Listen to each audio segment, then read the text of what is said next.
नमस्कार, commodity superfast में आप सभी का स्वागत है। आपके साथ मैं हूं नेहा आनंद। बतौर एक्सपर्ट हमारे साथ जीसीएल ब्रोकिंग के अमित खरे शो में शामिल हो चुके हैं। अमित जी, गुड आफ्टरनून, बहुत स्वागत है।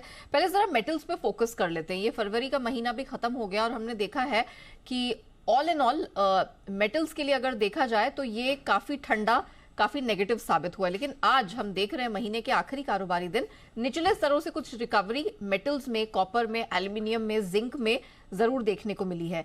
क्या राय बन रही है? क्या माना जाए कि यहाँ पर बॉटम बन चुका है, कमजोरी खत्म हो गई है? क्या ये खरीद का मौका है? जी नेहा जी, नमस्कार। जैसा कि अभी लास्ट वीक में चाइना हॉलीडे पे गया था, तो मेटल्स के प्राइस में थोड़ा करेक्शन देखने को मिला। हालांकि मंथ स्टार्टिंग में जो प्राइस थे कॉपर के प्राइस तो वहीं पे है, लेकिन जिंक जो है 4-5 रुपए अभी नीचे ट्रेड कर रहा है। एक बेस बनाकर वापस प्राइस ऊपर आने की कोशिश कर रहे हैं। स्ट्रेंथ वापस फिर से पुनः लौट चुकी है, तो लेवल के हिसाब से अगर देखा जाए तो 725 के आसपास कॉपर में फ्रेश खरीदारी की जा सकती है। 732 रुपए का आज या कल तक का इसका टारगेट रहेगा। 720 रुपए के नीचे का स्टॉप लॉस है।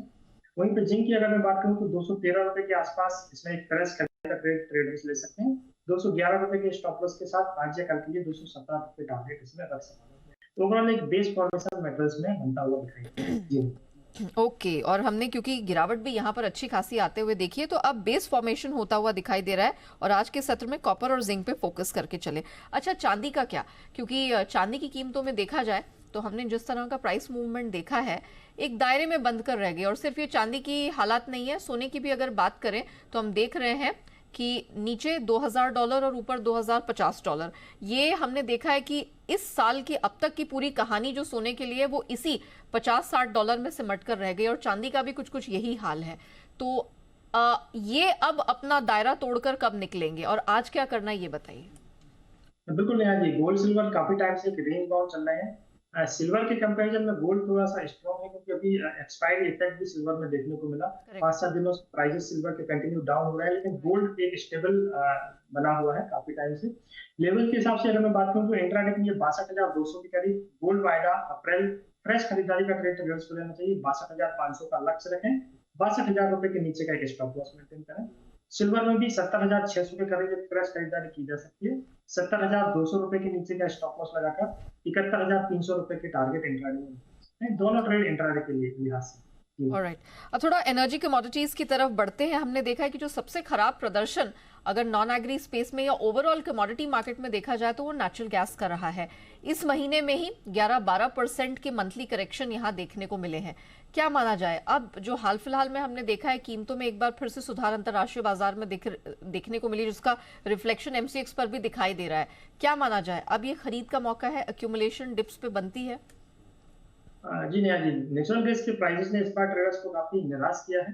प्राइसेस 300 रुपए के आसपास का हाई इसने अक्टूबर में बनाया था, वहां से करेक्ट। कंटिन्यू जो है फॉल देखने को मिला। लगभग 135 के आसपास तक के लो इसने बनाए। अभी एक वापस फिर से बेस फॉर्मेशन 130 के आसपास इसमें हो रहा है। मेरे को लगता है प्राइसेस अपसाइड जाने के लिए वापस फिर से रेडी है। हम्म। लेवल्स के हिसाब से अगर मैं बात करूं तो 150 रुपए के आसपास थोड़ा सा पोजिशनल व्यू में दे रहा हूँ। 150 रुपए के आसपास प्राइस अगर मिलते हैं तो ट्रेडर्स को इसमें खरीदारी का ट्रेड लेके चलना चाहिए।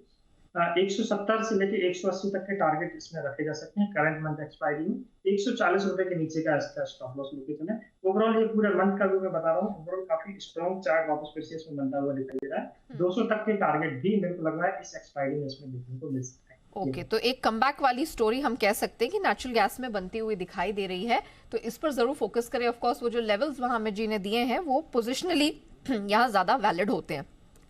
कच्चे तेल पे फोकस करते हैं। कच्चे तेल की भी कहानी, ऑल्दो हमने देखा है कि ये महीना थोड़ा फर्म रहा है और शायद by the end of today's trade ये एक फर्म नोट पे at least flat to firm end होता हुआ दिखाई दे।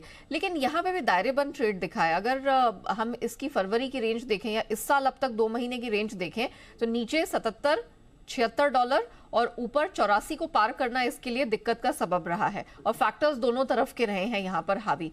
अब यहां से क्या ब्रेकआउट मिलता हुआ जल्द यहां पर दिख रहा है on either of the side? करना क्या है? नहीं जी, क्रूड ऑयल में हम काफी टाइम से देख रहे हैं कि रेंज में प्ले कर रहा है। 6500 से लेकर नीचे 5800 और 5900 रुपए के लेवल।